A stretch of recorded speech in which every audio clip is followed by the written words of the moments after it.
Hello, dear beloveds. I'm hoping the internet's going to be good enough while I just do another sneaky unannounced live, just as I did yesterday. I'm in Mama Bali, and it's the evening before our retreat, the third level retreat begins. And I know the women are starting to arrive. There'll be some who will be getting here tomorrow.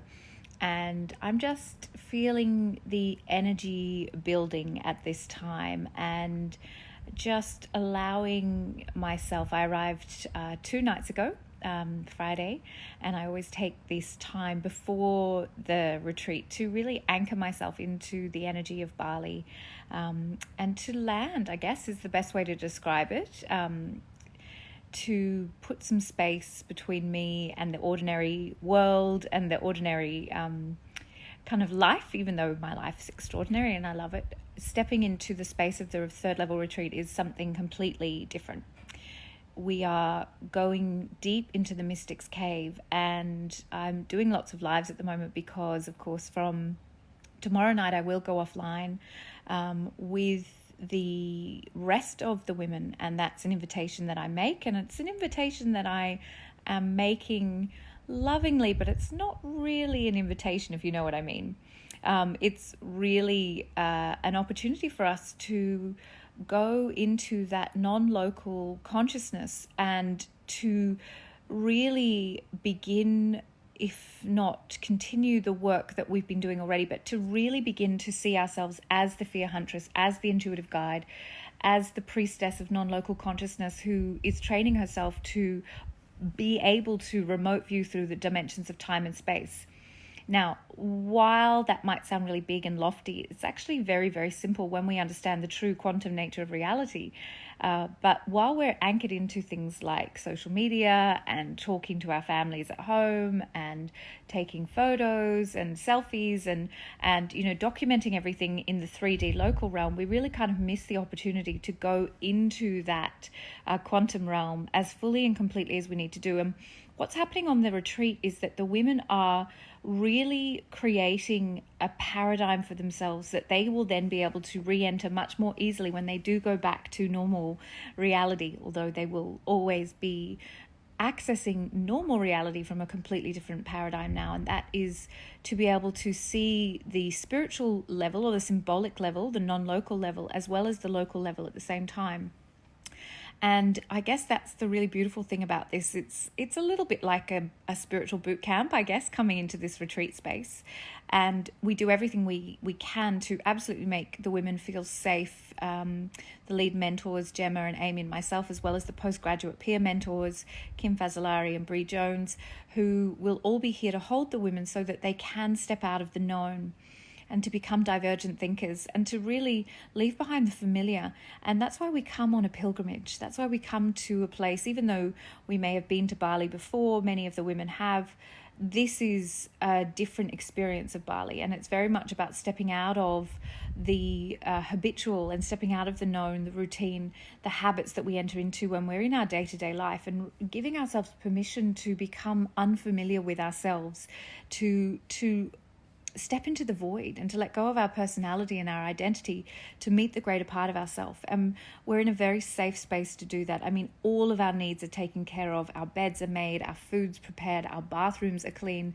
Like we literally don't have to take care of the mundane chores at all. And it's such a privilege, and it's such a rare opportunity. I mean, the women who are gathering here, there's 13 women from all over the planet, and I don't know, there's something like 400 children between them. This is a big, big mama group, and even though there's always mothers in every group, there's a very big number of women who are leaving more than one child at home with this adventure, and that takes a great deal of courage as well. And to the role of the mother is so often the anchor for her family, and to feel as though you are often, there's that sense of abandonment, or as though you're leaving your responsibilities behind for something that's indulgent, because nothing in our world tells us that pursuing the path of the mystic, the priestess, the leader in this context is worthy or worthwhile, or that we should be doing it. And I want these women to have an invitation, a freedom, and to take all that burden of responsibility away from them so that they can really immerse themselves in this work, and to be unafraid to leave behind their role even as mother. For this time, they will temporarily sever the ties with the known world, with their familial relationships, and become nothing to become everything. And that is really the power of the work that we're doing here on retreat. And that's why retreat is built into the third level. Yes, it's a really beautiful thing to get to come to somewhere like Mama Bali, which truly is paradise. I just feel so blessed. I don't know if I can show you this clip. This is the view from my room right now. I'm literally in bed. That's the view outside. I don't know if you can see the rice paddies out there. We've been swimming, and I'm about to go off and have Chakradara down at Bali Botanica, which is just down the road. And life here is for us this very, very privileged space that we come into, is unlike most of our day-to-day lives. And we don't want to squander that opportunity. We don't want to miss this opportunity. Coming into this space is to, yes, to have all the luxury and the beauty of being cared for and being in the spirit of Bali and to feel her power. But it's also very much about being free enough to pursue our soul, and every mundane care is taken care of. Every single thing that the mothers who are here, and the wives and the women and the partners and the friends and the companions and the sisters and the aunts, and all of those roles are taken away from you for 8 days so that you can meet yourself as infinite unlimited consciousness beyond all of those ideas of yourself, and just become one with what you truly are for this time, so that when you go home and you are deepening into your training and you're applying it and you're living it in your day-to-day life, which is where the work really must happen. That is the path of the priestess. Otherwise we'd be on retreat all the time, which would be nice, but it's not life. Our lives are where we need to do the work. And so this is really this just incredible opportunity to become nothing in order to become everything.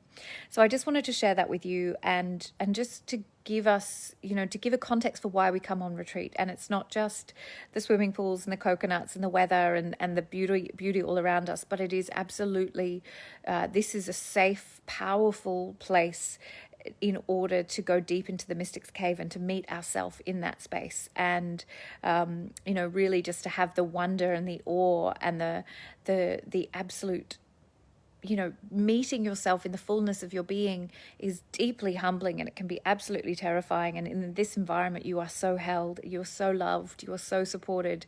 Everything here is working to show you who you truly are. And that's just such a privilege, and we will not squander it.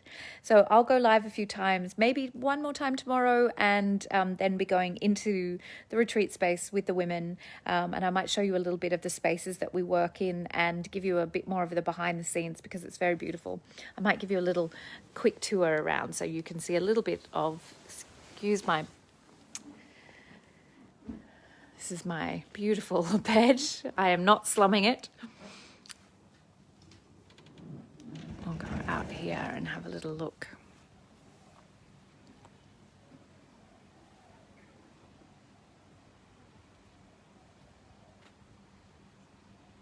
It's so quiet and so peaceful. The rice paddies.